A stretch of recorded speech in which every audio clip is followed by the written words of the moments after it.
This proceeding opens with extremely serious legal consequences. The charges span from a state jail felony to first-degree murder, a broad legal range that can mean the difference between limited incarceration and life imprisonment. Pay attention to the judge's careful breakdown of possible sentences. This explanation is not merely procedural. It serves as a legal protection to confirm the defendant fully understands what is at risk. Number 24, DCCR 0407, charged with the state jail felony offense of possession of marijuana from October 14th of 2023. And what that means in that case is if you go to trial and you're found guilty, the range of punishment would be between 6 months and up to 2 years in prison. Do you understand? Yes.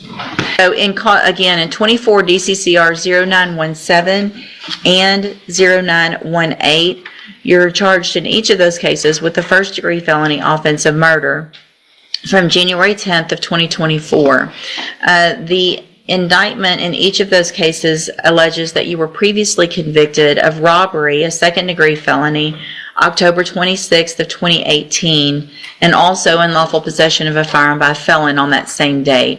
And what that means in those two cases is that if you go to trial and you're found guilty, the range of punishment would be enhanced. The minimum punishment would be 15 years in prison up to 99 years or life in prison. Do you Focus on the phrase enhanced punishment. That wording carries major legal weight. Prior felony records can significantly raise sentencing limits. In real terms, a sentence once measured in years can legally become a life term. This is where a defendant's criminal history becomes one of the most influential elements in sentencing. understand? And then in all three of those cases, I have here on the computer some documents, the plea bargain rejections that you've signed with Mr. Gertz, that shows that the district attorney's office has made an offer if you wanted to enter a plea of guilty.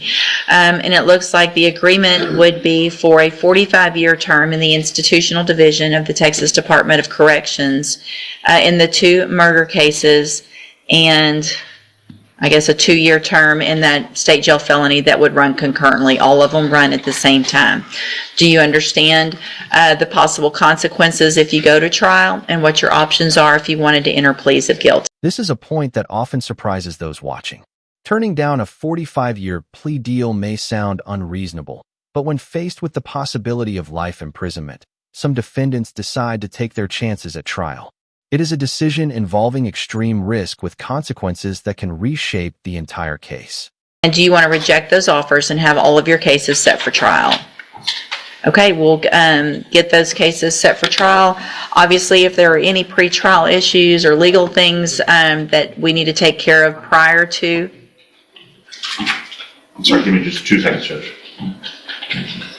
Sorry, I was, just to clarify, he was concerned because you said both of the priors were on the same date, and I said that was the date he was sentenced, not the date of the allegations. Okay. I was just clarifying that. Okay, the convictions were from the same date. And I was clarifying too that it's better that if it were True. separate days. Right. Okay, so you want to reject those offers and have all of your cases set for trial, is that correct?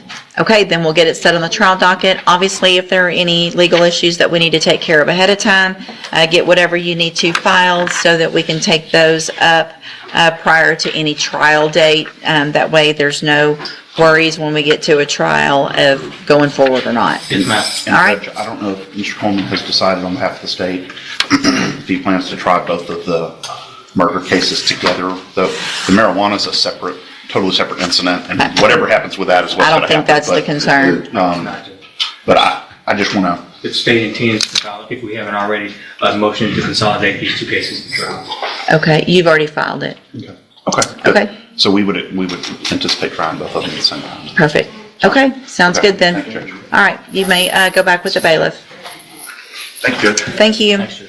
Good morning. Are you Tyron Henderson? Yes, ma'am. And Mr. Henderson is on probation in 3 cases. In cause number 23 DCCR 0899, on probation for theft of property.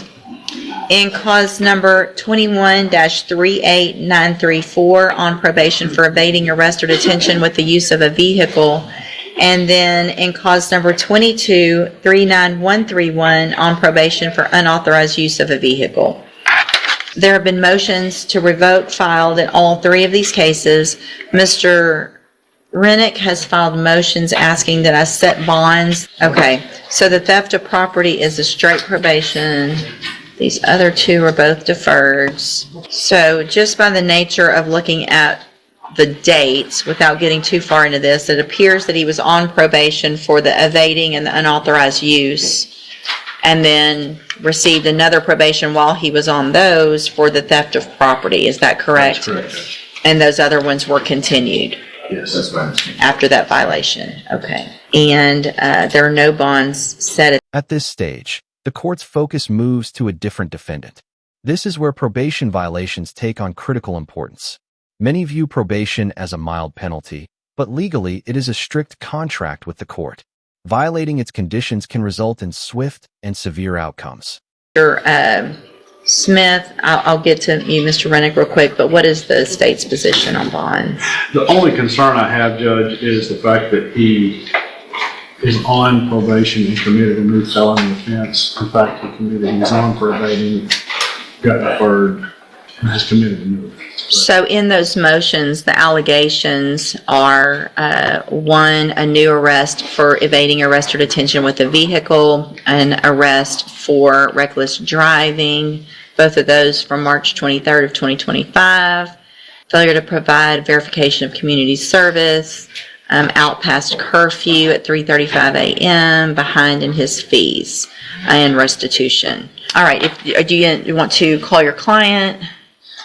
Judge, I don't want him to justify it. Okay. About the thing. It's just basically our position is with this is that he has a home structure, he realizes he's messed up, he realizes he hasn't done his probation. We're just really asking the court to set a bond. He does want to show the court that he can comply with probation, get his classes done, his hours done.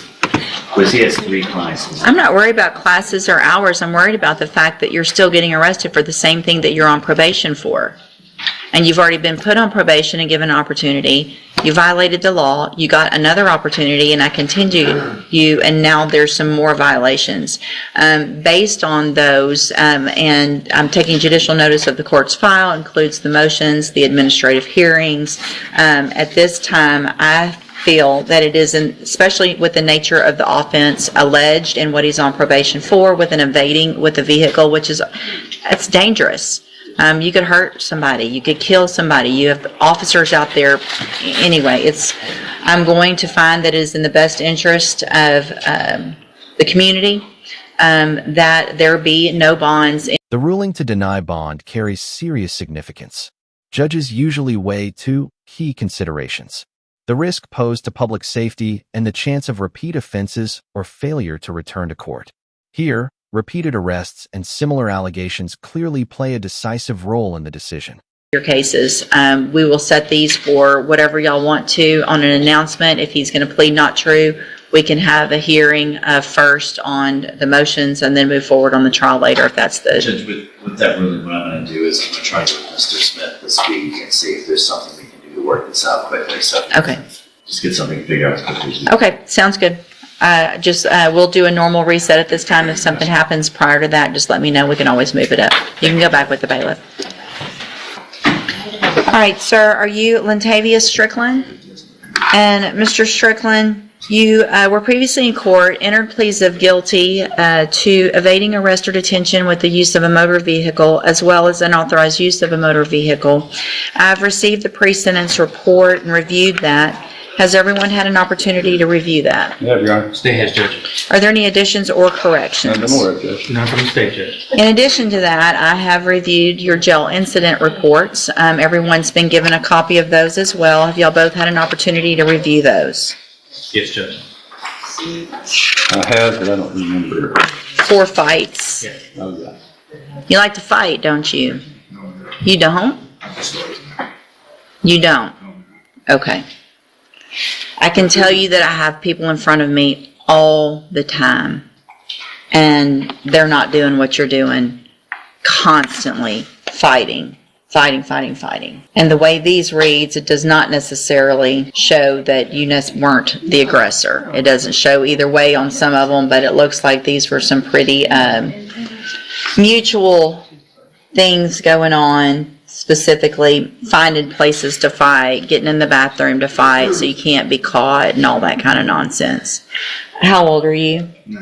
19 years old. So here is where I am on this. I understand that you guys had agreed to the 180 days up front. I don't know that jail necessarily is as useful as potentially something like ISF, cognitive track, because of its age, nature of the offenses, and what's going on in jail. The only way I'm going to go along with this agreement is to try to get you in a better place to make better decisions so that you can be successful on these probations. I want you to be successful. We all do. But at the rate you're going, you're not going to be. The conditions of your probation are always up to me. So I can give you what I want as a condition, anything that makes me feel like it would be helpful for you, helpful for the community. So what I'm going to do at this time is find that you previously entered your pleas of guilty freely and voluntarily. And cause number 24 DCCR 2440, find sufficient evidence to find you guilty, and at this time follow your agreement and find you guilty of evading arrest or detention with the use of a vehicle. Sentence you in accordance with that agreement to a term of 10 years in prison, but probate that. You'll be on probation for 10 years. You're ordered to pay a $1,000 fine and to follow all of the rules and conditions of probation. In cause number 25 DCCR 0209, find sufficient evidence to find you guilty, and at this time follow the agreement, find you guilty of unauthorized use of a vehicle, sentence you to 2 years in the state jail prison, but probate that. You'll be on probation for 5 years in that case. I don't have a fine. Is there no fine in that one? The 1,000 and the others probably. There was just one fine. There was just Okay. one fine in one case, Judge. Okay, so in each of these cases, you're ordered to follow all of the rules and conditions of probation. One of those conditions is going to be that you enter and successfully complete the cognitive track of the ISF program. It's a 90-day program. It's in custody. You'll be transported from our jail to there fairly quickly. It's all about making better choices. Okay, so it's just to give you the tools you need so that you can be successful on this probation and not end up back in here and then going to prison. Do you understand? If you get in trouble now that you're on probation, if you get in trouble in the jail, get in a fight, if you get in trouble at ISF and you don't successfully complete it, you're going to already be in violation of your probation before you ever get out. So you need to figure out how to just stick to yourself, follow the rules, do what you're supposed to do so that you can get out and not go to prison, okay? All right, I'm handing you, and if you do everything you're supposed to, then for all practical purposes, your case here in court's over. You're going to serve those sentences while you're out on probation. But if you violate any condition of those probations, you'll be back in here and you'll be looking at the 10-year sentence and the 2-year sentence that you already agreed to. Do you understand? Okay, I'm handing you the trial court certification that shows this was an agreement that I followed, and so you've waived your right to appeal. I have also handed you a written admonishment regarding your ineligibility to possess a firearm or ammunition. Because of the judgments entered against you,